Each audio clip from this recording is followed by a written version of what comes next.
Boa noite, queridos irmãos. Que alegria. Olha só quanta gente que eu não vejo há quanto tempo conectado conosco nesse instante. Estamos inaugurando esse modo novo de comunicação, que são as lives, né? Este meio que para mim é novo, então estou ainda um pouco tenso com esse formato, mas muito feliz de ver aqui participando, entrando conosco, tantos amigos de outros lugares, os companheiros do Boa Nova, as pessoas que nos acompanham, que participam conosco dos estudos, das nossas palestras, companheiros de outras religiões, mas que simpatizam dos conhecimentos da doutrina espírita. Eu tenho para dizer para vocês que eu estou com o coração muito feliz, muito alegre mesmo. E eu espero que nesses instantes em que estivermos juntos, Jesus possa entrar no lar de cada um de vocês. E eu rogo agora do fundo do meu coração que possamos sentir no nosso coração a paz do Cristo entrando nas nossas casas, na nossa casa mental, no nosso coração, nos nossos lares, nos trazendo uma profunda paz, para que a gente possa aproveitar esses momentos em que estivermos conectados, entrelaçar os nossos corações e vivenciar uma experiência espiritual à luz da doutrina espírita. Essa doutrina que tem feito tanto por nós e que tem nos ensinado tanto, que nos mostra que ainda tem um pretérito muito grande a ser resgatado por cada um de nós, mas também nos ensina que há um futuro para a gente semear, um futuro cheio de oportunidades para que a gente possa desenvolver as nossas aptidões e, consequentemente, atingir a nossa tão esperada evolução. Mas para isso é preciso que a gente tenha muita coragem para passar pelos momentos de turbulência em que nós estamos passando neste momento, em que essa pandemia nos faz voltar para dentro de cada um de nós, conhecer o nosso templo íntimo, conhecer a nossa casa, reconectar com a nossa família, utilizar essas oportunidades redentoras que nós temos para vivenciar oportunidades únicas. E essa pandemia nos leva de volta para o lugar mais importante das nossas vidas, que é para o convívio familiar. Pais, esposos, os maridos, todo mundo está tendo uma oportunidade nova de fazer coisas novas ou fazer coisas diferentes. No convívio familiar, nós temos a oportunidade que esse processo pandêmico nos propicia da gente acertar com os nossos laços consanguíneos tudo aquilo que ficou pendente, ao qual nós renascemos juntos. Nós optamos, nós fizemos um planejamento e precisamos aproveitar esses momentos em que somos convidados a fazer um retiro espiritual dentro dos nossos lares, no nosso isolamento social, nesse nosso confinamento, nessa dita quarentena. Nós temos duas oportunidades. Uma é no convívio familiar, podar essas arestas com quem nós precisamos buscar o entendimento, sanar velhas feridas e caminhando lado a lado, mesmo que seja numa convivência compulsória como a que nós estamos vivendo. Então esse convívio familiar ele é propício para que a gente aproveite esse período, essa quarentena, esse tempo, para vivenciarmos essas experiências que muitas vezes estão presas ao pretérito nas inúmeras reencarnações que são solidárias entre si e que nos trouxeram um processo evolutivo ao qual nós nos encontramos hoje. Já temos muitas aquisições, mas também ainda ficaram muitas sequelas para trás. E também temos a oportunidade do nosso convívio íntimo, aí é conosco mesmo. É um retiro espiritual dentro das nossas casas, utilizando melhor o nosso tempo, nos conhecermos melhor, nos vermos como pais melhores, mais participativos, aproveitando esses momentos em que estamos confinados nesse isolamento social, nos voltarmos para as nossas atividades, ao qual nós somos impelidos. como pais que somos, pais presentes, qualificar a hora com o nosso filho, fazer coisas que antes não tínhamos tempo, estávamos envolvidos num automatismo dinâmico do dia a dia, em que muitas vezes não tínhamos tempo de conviver com os nossos filhos. E agora nós temos esse tempo. Estamos dentro dos nossos lares. Então nós podemos nos tornar pais melhores, mais atuantes, conhecer melhor os nossos filhos, dialogar mais, filhos melhores, conhecendo os nossos pais, sabendo das suas limitações, mas sentindo essa conectividade para que a gente possa junto resolver velhas questões. Avós melhores, cônjuges mais devotados, mais cumpridores das suas obrigações. Então a gente tem a oportunidade desse convívio íntimo, descobrindo a nossa melhor versão. Essa versão que a gente mal conhece ainda, porque fica chafurdado nesse processo do dia a dia, muitas vezes envolto nas questões materiais. Então nós temos que nos permitir esta reforma íntima, esse convívio com o nosso templo íntimo, nos percebendo como espíritos imortais que somos, vivenciando experiências espirituais, experiências do sentimento. E para isso nós podemos agora utilizar esse período, essa quarentena, esse momento em que estamos isolados, e esse isolamento não é só por nós, é pelo próximo. Estamos cumprindo a lei áurea, que é amar ao próximo, fazer ao outro aquilo que gostaríamos que nos fosse feito. Então nós estamos tendo uma oportunidade redentora espiritual para fazer esses processos, que é o que o Cristo espera de cada um de nós. Então nós devemos cumprir todas essas leis que estão contidas dentro de nós, no convívio familiar e no convívio íntimo, para que dessa forma a gente consiga sentir um pouco mais de felicidade. E é cumprindo as leis de Deus que a gente se sente mais feliz. Não cumprindo as leis de Deus, nós nos tornamos mais infelizes. E é o não cumprimento delas que nós vivenciamos em vidas pretéritas e que hoje nós carecemos de maior aprofundamento. Mas nós temos um auxílio. Tudo isso que está acontecendo não está acontecendo à deriva. Não é um nau à deriva. Tem um leme e esse leme tem um controle. E aí eu convido a vocês para a gente ir lá para o livro A Caminho da Luz, no capítulo 1, que diz assim: existe uma comunidade de espíritos puros, eleitos pelo Senhor, em cujas mãos se conservam as rédeas diretoras da vida de todas as coletividades planetárias. E dentre esses espíritos puros dessa comunidade está Jesus. Ele é um dos membros. Então ele cuida do nosso planeta. Nós não estamos abandonados. Estamos sendo regidos por um amor pulsante que nos propicia oportunidades em todos os momentos da gente aprender, da gente se aprimorar, da gente crescer e da gente vivenciar oportunidades únicas. E diz ainda no capítulo 1 que esses espíritos puros, que essa comunidade de Cristos se reuniram nas proximidades da Terra 2 vezes no curso dos milênios conhecidos. A primeira vez foi quando a Terra se desprendia da nebulosa solar e precisava a organização. Então esses espíritos crísticos, ao qual Jesus estava junto, se reuniram para definir os rumos, o crescimento, o desenvolvimento e os ciclos do nosso planeta, da nossa Terra, da nossa morada. E a segunda vez que esses espíritos se reuniram, nos milênios conhecidos, como fala Emmanuel, foi quando Jesus decidia a sua vinda aqui na Terra.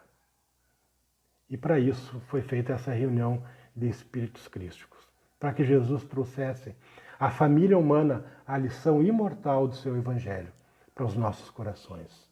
Lições de amor e de redenção para cada um de nós. E é nesse momento que, então, nós passamos a compreender que a lei de Deus é única. É uma única lei. Que ela é baseada no amor mais puro. Mas essa lei divina precisou ser fracionado em 3 partes, para que, de acordo com o nosso processo evolutivo e no momento correto, nós pudéssemos absorver gradativamente o conhecimento fracionado em 3 oportunidades, que são as 3 divisões da lei de Deus.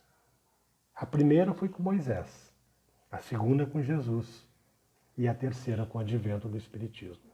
É como que a gente vai fazer uma massa de um pão e precisa fazer 3 doses de fermento. A primeira dose do fermento foi colocada por Moisés, trazendo para cada um daqueles que puderam ter a oportunidade do primeiro contato o alicerce do aperfeiçoamento moral do mundo. Era tímido ainda, mas veio para nós o Decálogo, que serve como base da justiça até os dias de hoje. Então esse Decálogo, esses ensinamentos, esse alicerce do aperfeiçoamento moral serviu por muito tempo, mas era necessário colocar a segunda parte do fermento para que o pão ficasse pronto. E a segunda dose do fermento foi o próprio Cristo. E aí ele veio trazer, a partir das sombras da terra, a capacidade de cada um de nós voar um voo divino buscando as luzes do céu. É assim que está escrito lá no Caminho da Luz. Aí essa parte final no capítulo 7º. Mas é muito lindo, muito profundo nós sabermos que estamos sendo regidos por um espírito dessa envergadura, um espírito puro, um espírito crístico, e que nos ama muito, e que colocou os pés aqui na terra, e veio exemplificar, veio mostrar o evangelho que não era dele. O evangelho é de Deus. O evangelho é de Deus. Jesus veio exemplificar esse evangelho, ou seja, cumprir as leis de Deus à risca, mostrando para cada um de nós em humanidade que somos também capazes. E ele enchia a nossa bola, como enche até os dias de hoje, dizendo: vós sois deuses, sois capazes de fazer tudo o que eu faço e muito mais. Isso nos dá uma potencialidade, nos enche de coragem, nos enche de otimismo, mesmo em momentos de tribulações como nós nos encontramos hoje.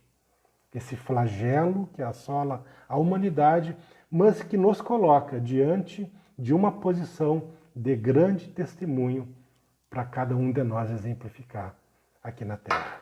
Então, essas leis, elas se encaixam. E depois vem a terceira dose do fermento, que é o Espiritismo. E aí, o pão fica pronto. O pão que nós estamos nos alimentando hoje. O pão espiritual está pronto para cada um de nós se servir. E com o advento do Espiritismo, as coisas ficaram muito mais claras, sem rodeios, sem ritos, sem segredos, sem mistérios. Tudo veio às claras porque foi reunida a ciência, a filosofia e a religião, formando um tripé capaz de sustentar a nossa fé para os dias atuais.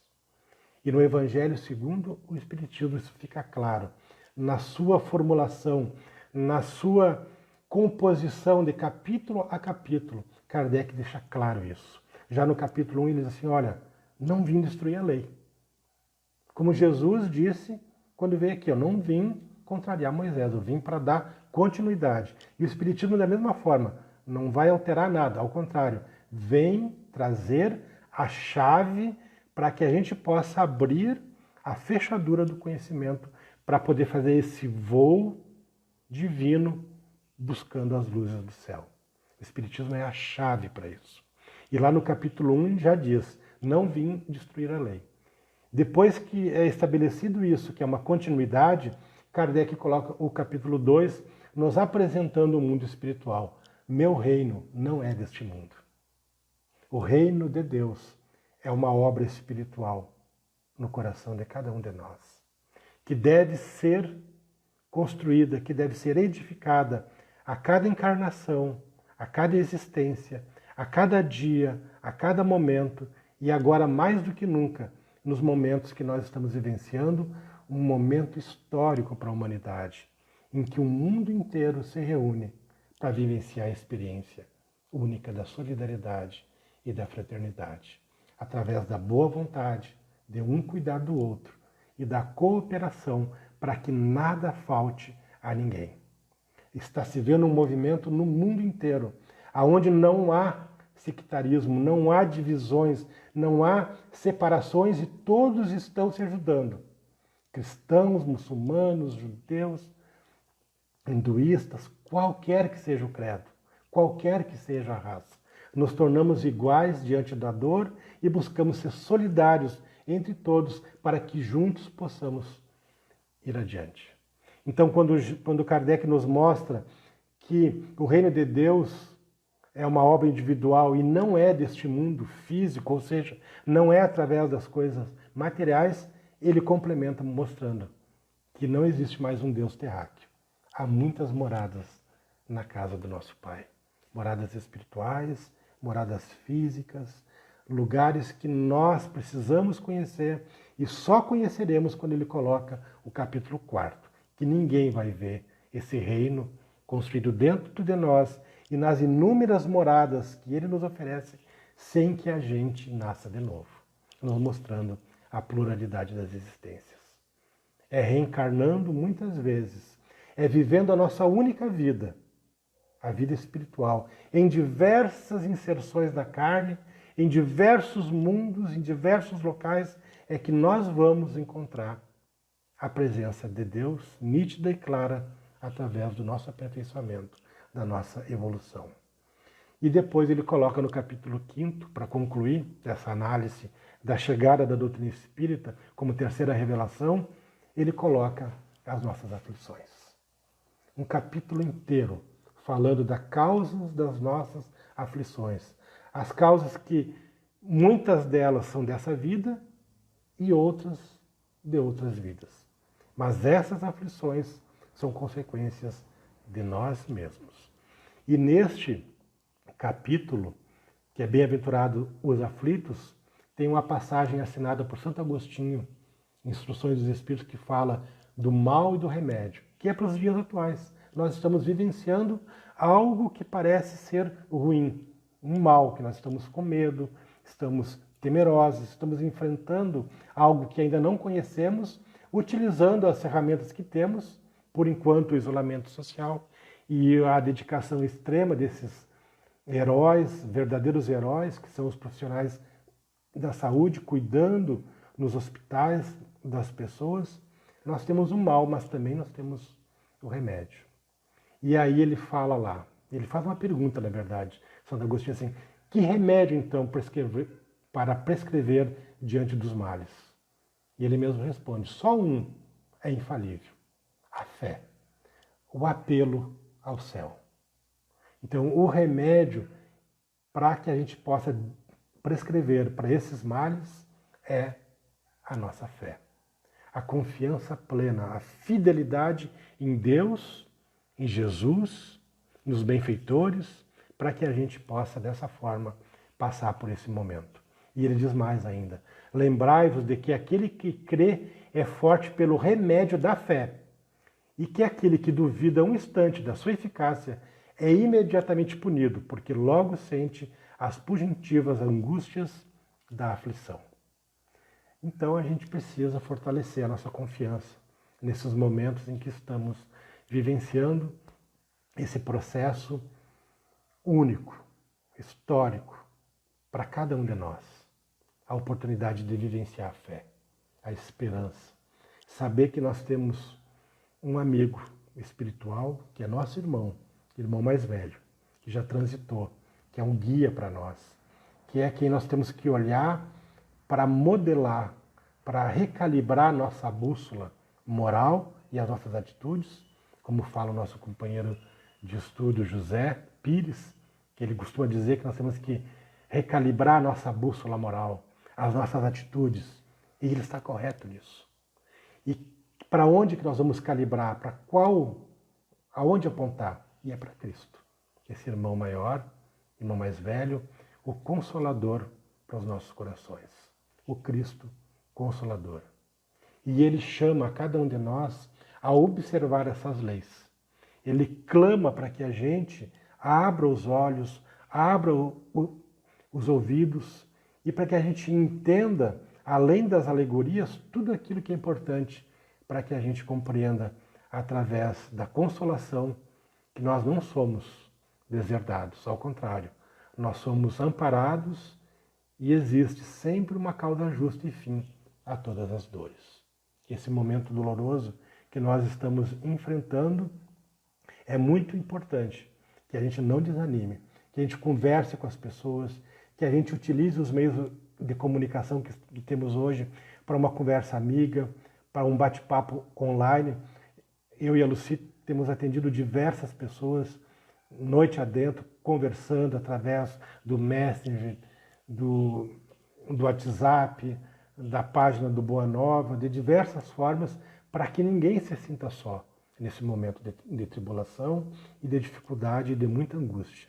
Então nós precisamos extirpar das nossas almas doloridas tudo aquilo que nos atrapalha. E o Espírito de Verdade fala lá no capítulo 6 que o que precisa ser extirpado de cada um de nós para que a gente possa vivenciar essas experiências com mais grandeza é a impiedade, a mentira, o erro e a incredulidade. Isso é o que precisa ser extirpado de cada um de nós, para que a gente possa praticar a lei divina. Eu vou repetir: a impiedade, a mentira, o erro e a incredulidade.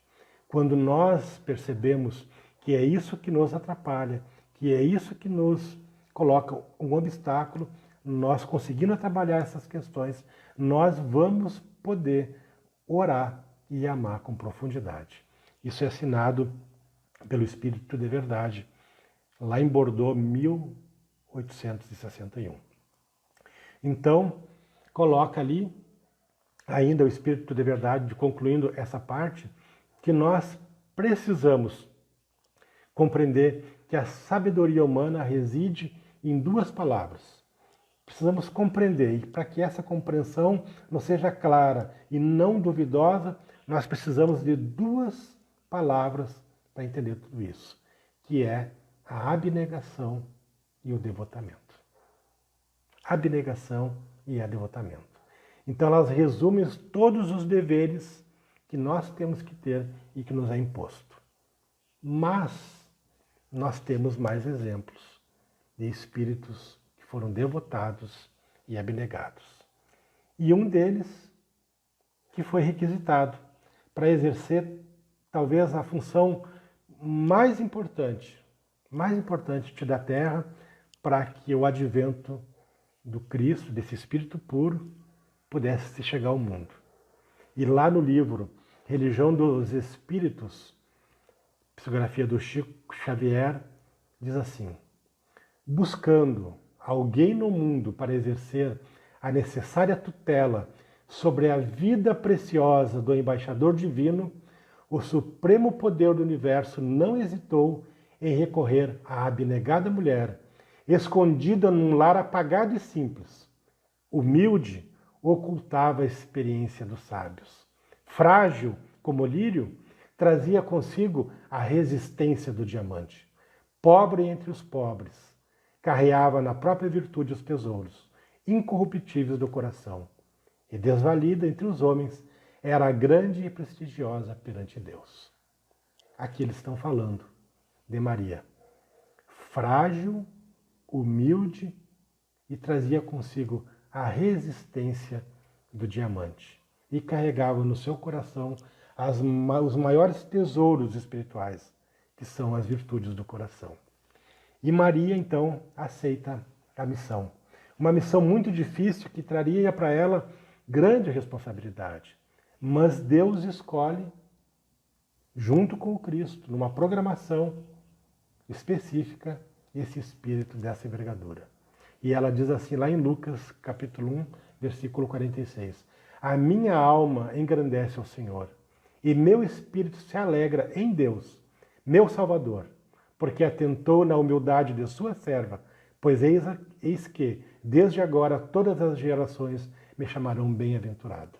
E ela aceita a missão, carregar no seu ventre o Salvador do mundo, carregando as alegrias, as responsabilidades dessa missão, mas também teve que carregar a tristeza de vê-lo padecer da forma com que houve. Só um coração preparado poderia nos mostrar esse grande exemplo para as nossas vidas. E Maria cumpriu isso.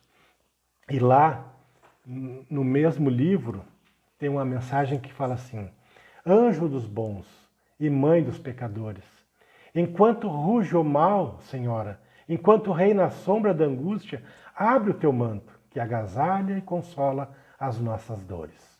Nos caminhos do mundo há treva e pranto. No infortúnio dos homens sofredores, volve a terra ferida de amargores, o teu olhar imaculado e santo. Ó Rainha dos anjos, meiga e pura, estende tuas mãos à desventura e ajuda-nos ainda, Mãe piedosa. Conduze-nos às bênçãos do teu porto e salva o mundo em guerra e desconforto, clareando-lhe a noite tormentosa. Esse é o Espírito que abrigou Jesus no seu ventre e que nos traz essa grandeza de inspiração para que nos dias de hoje todas as mães possam buscar esse exemplo. E todos aqueles homens que têm esse sentimento de mãe no seu coração, busque na mãe de Jesus o símbolo das virtudes cristãs, para que possa transmitir a todos que cercam os dons da humildade e da perseverança, sem qualquer preocupação com a vida material. Então nós podemos aplicar o exemplo de Maria no nosso convívio familiar e nosso convívio íntimo nessa época de confinamento. Mas Maria teve que prestar um momento de grande testemunho diante da cruz. Essa cruz que carregava e foi formulada pelas perfídias humanas, pelos nossos equívocos. Carregava ali tudo o que o mundo material, o que o egoísmo promoveu para aqueles momentos, para aquela época. Onde Jesus, no madeiro, nos traz o testemunho do mais puro amor e da mais pura abnegação e fé e devotamento. Mas, nesses momentos em que nós estamos vivenciando essas incertezas, essas angústias, o desconhecido dessa doença, as dificuldades do isolamento social, que para muitas pessoas é muito difícil, porque trazem consigo ainda processos dolorosos na alma, tem dificuldade de conviver com a solidão, com o isolamento, nós precisamos dar o nosso testemunho. Nós precisamos nos mostrar nesse momento.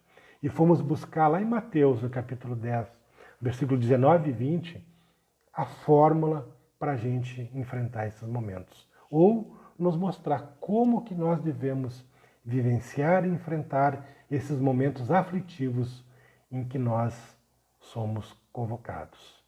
Jesus nos mostrou em toda a sua caminhada como proceder. Maria nos mostrou em todas as dificuldades que enfrentou na sua vida tudo o que precisávamos aprender. Mas Mateus nos lembra. Então ele diz assim: quando vos entregarem, não vos inquieteis por saber como ou com o que falareis, pois vos será dado naquela hora o que haveis de falar. Pois não sois vós os que falam, mas o Espírito do vosso Pai falando em vós. Aqui ele está nos dizendo que nós temos que dar o nosso testemunho. Em algum momento, e é esse o momento propício, dentro dos nossos lares, no nosso comportamento dentro de casa, com os nossos filhos, com a nossa família e conosco mesmo, nós precisamos falar e deixar que Deus fale por nós, através da nossa boca. E como que Deus fala por nós? De que forma que Ele fala? Primeira coisa que nós temos que entender, o que é testemunho? Testemunho não é passar por um processo doloroso. Não é ter o vírus e passar pelo processo de cura do vírus. Isso é a dor. O testemunho é quando a gente passa pela angústia ou pela própria dor de ter o vírus, mas mostrando valores espirituais, transmitindo para as pessoas, através da nossa resignação, valores espirituais, ou seja, confiança, certeza, resignação, a certeza de que nós não estamos só.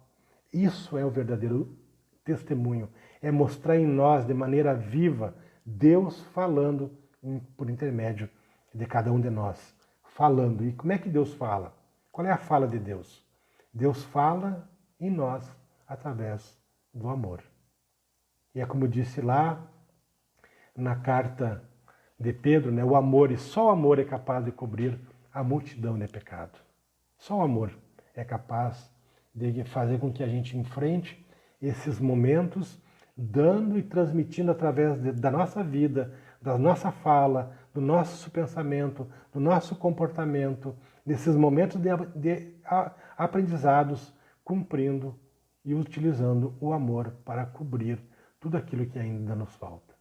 E tem uma página linda de Leon Denis, que eu gosto muito, e que foi até trabalhado no nosso Congresso Espírita, que fala assim: o amor é a celeste atração das almas e dos mundos, a potência divina que liga os universos, os governa e fecunda.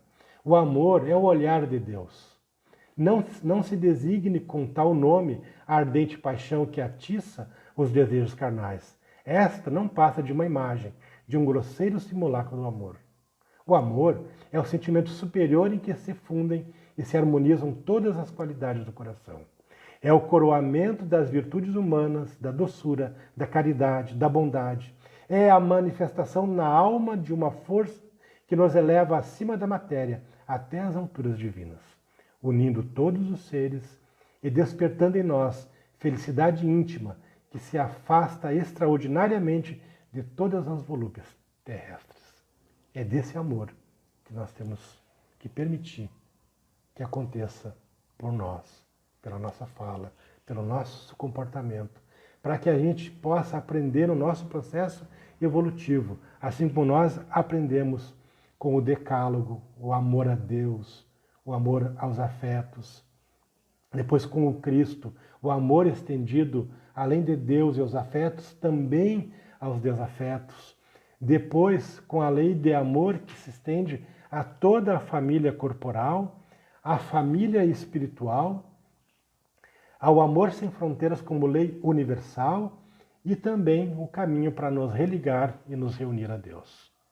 Então é desse amor que nós estamos falando. Quem tem meus mandamentos e os observa é que me ama. E quem me ama será amado por meu Pai. Então aqui nós temos uma lição muito profunda. E eu queria compartilhar com vocês um exemplo que nós tivemos em Maria e Jesus, de como nós temos que dar o testemunho e como testemunhar. Como que esse testemunho acontece nos dias de hoje, baseado na experiência de Maria. E fomos buscar lá no capítulo 30, que já falamos lá no Boa Nova, já abordamos em diversos estudos, no nosso estudo minucioso, no sábado pela manhã, no nosso núcleo de estudo e pesquisa do Evangelho, o capítulo 30, intitulado Maria. E aí agora eu quero falar o sabor da minha emoção, porque Humberto de Campos narra de uma forma extraordinária, mas a nossa emoção nos permite também fazer uma síntese desse acontecimento. Então ele fala que junto à cruz, o vulto de Maria era um vulto agoniado. Produzia, assim, dolorosa, indelével impressão a todos aqueles que observavam aquele momento.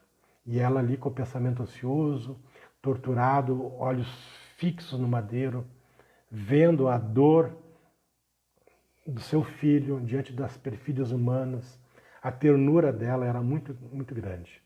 E ela regredia ao passado e buscava, naquela hora extrema, os olhos e o sentimento de Jesus. E Maria pensava naqueles momentos todas as experiências que ela vivenciou com Jesus. Porque Jesus permaneceu na sua casa, junto com seu pai, com José, com Maria, toda a sua juventude e parte da sua fase adulta, até os 30 anos. Vivenciando a experiência mais importante que nós podemos ter, que é a experiência do aprendizado em família, junto com os nossos, vivenciando as oportunidades em que nós temos de nos encontrar e de aprender e de nos aprimorar. E ele vivenciou isso. Maria pensava em todas essas coisas no Jesus menino, vivenciando aquelas experiências junto a pessoas desconhecidas, com muito amor.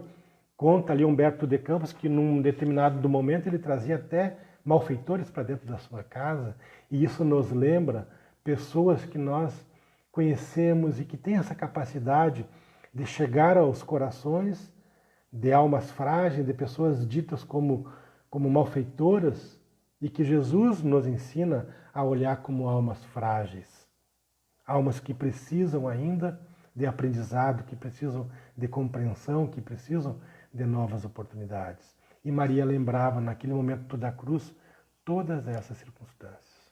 E ela, aterrorizada diante do madeiro, em determinado momento ela sente sobre os seus ombros as mãos amorosas do apóstolo João, que reuniu forças para não fugir como os demais e permaneceu ali ao lado dela.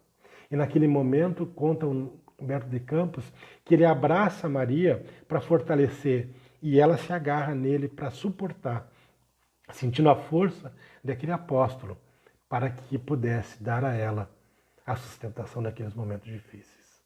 Jesus, notando na cruz esse momento, nos traz uma recomendação e uma revelação extraordinária, nos mostrando que nós precisamos nos amar e nos cuidar como nos dias de hoje. A fala de Jesus na cruz é para os nossos corações nos dias de hoje, quando ele fala para Maria: mãe, este é o teu filho. Filho, esta é tua mãe. Para que nós cuidássemos uns dos outros. Para que Maria, naquele momento em diante, fosse a mãe de toda a humanidade. E que toda a humanidade buscasse no colo de Maria o mesmo colo que Jesus um dia sentou e um dia repousou e um dia foi carregado. Então Maria passa a ser naquele momento mãe de toda a humanidade. E aí Jesus desencarna. Jesus volta para a sua função espiritual de Cristo, na comunidade de Cristos, na sua condição de governador espiritual do nosso planeta. E Maria, depois de ficar um tempo com parentes, ela recebe o convite de João para ir morar em Éfeso, para habitar aquela localidade. No alto da colina, bem próximo de Éfeso. Na parte alta da colina, que dali ela pudesse enxergar o mar e ali abastecer o seu coração, que sentia com a saudade do seu filho. E ela foi morar lá, numa casinha que João havia conseguido para que ela pudesse ali viver a sua vida. E assim foi feito. Só que chegando lá, Maria começa a atender inúmeras pessoas, porque as pessoas descobriram que ela estava morando ali e ela era a mãe dele, a mãe de Jesus. Em determinado momento, um leproso que ela atende e que consegue a cura através da sua assistência amorosa, beija as suas mãos em agradecimento e chama ela de mãe amorosa, de mãe santíssima. E todos passam a tratá-la, daquele momento em diante, como mãe santíssima. E ela atende os peregrinos e passa-se os dias, os meses, os anos, aquelas caravanas vão em busca do seu consolo, e para todas as dores, para todas as dificuldades, como nós encontramos hoje a incerteza, quando é que vai passar essa pandemia? Maria fala para nós, dentro do nosso coração, dizendo assim: meu filho, minha filha, isso também passa. Isso vai passar. Enchendo e renovando dentro de nós a confiança, a fé e a certeza em dias melhores. E assim foi a tarefa dela. Trabalhando dia e noite. Passa-se os anos. Maria, já velhinha, né, recebe uma turma de peregrinos, né, e entre eles fica por último, né, um hóspede anônimo, né, que chega e acena com profundo amor e diz a ela: ah, a senhora tem trabalhado tanto, a senhora tem que procurar descansar, porque Deus cuida de todos nós, provê a tudo e a todos, e começa a falar das bem-aventuras celestes, e ela reconhece, mesmo na penumbra, porque a noite já havia caído, uma voz que lembrava do seu filho. E ela continua a ouvir aquele forasteiro, aquele homem que ficou por último para ser atendido por ela, e ela começa a sentir no seu coração uma profunda saudade do seu filho amoroso. Então ele levanta-se, mostra as mãos perfuradas, mostra o seu lado ferido e diz a ela: mãe, sou eu. Vim para que tu receba o meu abraço e Deus quer que tu seja a rainha do meu reino. E ela imediatamente: meu filho, e abraça Jesus. O primeiro ímpeto que ela tem é de se ajoelhar aos pés dele, como diz Humberto de Campos, beijar os seus pés. Mas ele não permite, segura pelas suas mãos. E ele, diz Humberto de Campos, que num halo luminoso, num halo extraordinariamente luminoso, se ajoelha ele aos pés dela e diz para ela que ela vai ser a rainha do seu reino. E Maria já tomba ali. Chamam João e naquela noite Maria desencarna. Diz Humberto de Campos que aquela casinha que eu e Lucy tivemos a oportunidade de conhecer lá em Éfeso, uma energia extraordinária, aquela casinha se enche de espíritos vindo de esferas superiores e cantam hinos para saudar a chegada da Mãe Santíssima no mundo espiritual. Quando ela chega no mundo espiritual, ela é recepcionada por inúmeros espíritos. Pleiade de espíritos vem saudá-la.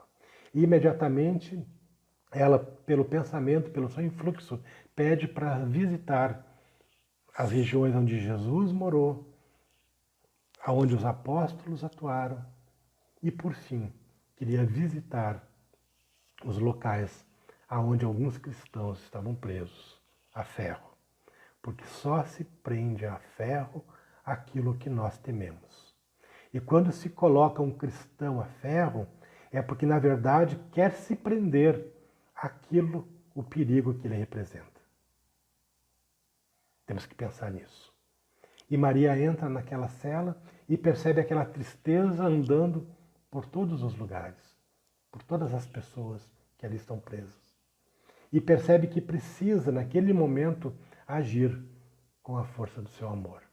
Então ela se projeta naquele ambiente, as pessoas sentem uma atmosfera espiritual diferente e de repente ela aproxima-se de uma moça e fala para a moça, no íntimo do seu sentido, da sua mente, dizendo: minha filha, não fique triste, cante, cante, porque amanhã todos vocês estarão nos meus braços. E imediatamente a moça começa a cantar e todos aqueles que estão envoltos naquele sentimento de profunda tristeza cantam junto com ela e entram no circo romano, demonstrando a mais pura fé, para que não percebam, para que não se esqueçam do exemplo de Maria. E Humberto de Campos diz assim: logo a caravana majestosa conduziu ao reino do Mestre a bendita entre as mulheres. E desde esse dia, nos tormentos mais duros, os discípulos de Jesus têm cantado na terra, exprimindo seu bom ânimo e a sua alegria, guardando a suave herança de nossa Mãe Santíssima. E aqui, meus irmãos, ele conclui para os dias atuais, dizendo assim: por essa razão, irmãos meus, quando ouvirdes o cântico nos templos das diversas famílias religiosas do cristianismo, e aqui eu coloco um complemento, quando ouvirdes, queridos irmãos, o cânticos nas sacadas dos prédios, o cânticos para alegrar os vizinhos nesse momento de confinamento, os cânticos parabenizando aqueles que estão solitários, não podemos nos esquecer de fazer no coração um brando silêncio para que a rosa mística de Nazaré espalhe aí o seu perfume. Olha que lindo isso. Que reflexão profunda para os dias atuais. Então, o testemunho que nós temos que dar é através, sim, do nosso canto. Quem toca violino vai para a sacada, canta, alegria, alegra o coração, para que a gente afaste de nós esse halo de tristeza e de incerteza, porque nós temos nesses gigantes, nesses espíritos grandiosos, o exemplo de que nós necessitamos para vencer esses momentos difíceis. E aí nós temos que concluir lembrando, para que cada um de nós pense no nosso coração, que recursos eu tenho guardado no celeiro do meu coração. Porque nós nos preocupamos em encher nossa despensa, corremos para os supermercados com medo que faltasse o alimento, nos preocupamos com esse tipo de recurso. Mas e dentro do meu coração, qual o recurso que eu guardei para esses momentos difíceis? O desafio, queridos irmãos, é a qualidade de consciência que nós temos nesses momentos de sofrimento. E Paulo fala que a fraqueza não existe porque a força se manifesta. É na fraqueza, por isso quando eu pareço fraco, é então que sou forte.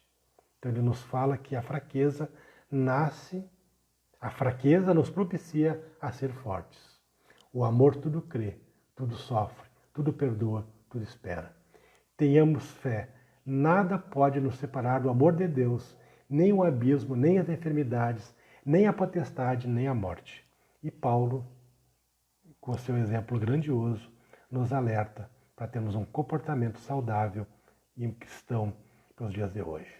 E eu encerro compartilhando com vocês um poema lindo que foi escrito ontem pelas mãos do nosso querido Aloysio Elias, lá de Uberaba, o nosso professor do Evangelho, o nosso mestre que tem nos ensinado muito com os estudos do Evangelho à luz da doutrina espírita, no seu canal do Miudinho, tem nos ensinado muito, e aqui nós queremos render uma homenagem muito grande a esse querido amigo que já esteve aqui em Santa Maria conosco. Ele escreve, através da sua inspiração, assinado por ele, um poema dele, com certeza inspirado pelos espíritos benfeitores, e ele diz assim, e eu quero aqui compartilhar com todos vocês que estão junto conosco nesse momento, diz assim: somos Lázaro. João 11:43 fala assim: Lázaro, vem para fora. Quando Jesus chama, Lázaro, vem para fora. E ele intitula o poema dele dizendo, somos Lázaro. E começa assim: sim, meu irmão, no quarto dia tudo é vida. Depois que já é fim da escuridão tumular, se consumada a noite, a alvorada convida a claridade diurna, a luz, ao conforto solar. Sim, irmão, no dia da graça, a ressurreição, assim que o astro-rei fulgura, resplandece. A manhã de primavera conforta o coração que compungido une as mãos em prece. É que a dor só dá por concluída sua obra quando o avaro compartilha sua sobra, ou o grão-senhor quer o bem do seu cativo. Quando a pedra move-se rente ao túmulo, qual ocorre com o romper de algum casulo, deixando livre um Lázaro, o morto redivivo.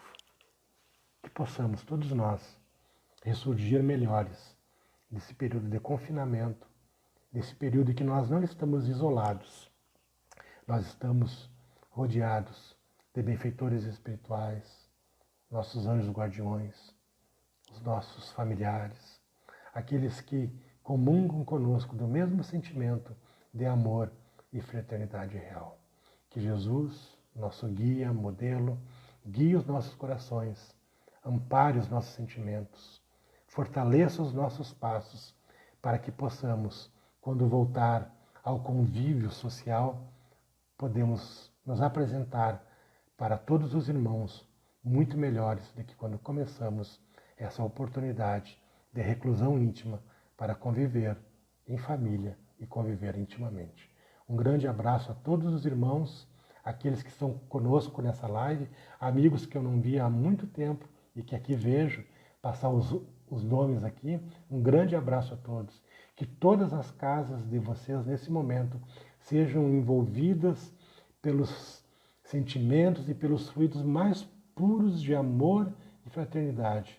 Que Jesus abençoe o coração de cada um, que vocês possam sentir os fluidos penetrando no corpo físico de cada um, fluidificando as águas, abençoando cada cantinho da casa de vocês, cada cantinho da casa mental de vocês, cada cantinho do coração de vocês, para que possamos dessa forma, sentindo a presença de Jesus, nos sentirmos fortalecidos e amparados por eles. Grande abraço no coração de cada um dos irmãos. Muito obrigado pela atenção e por estarem conosco nesses momentos de reflexão. Que Jesus nos abençoe.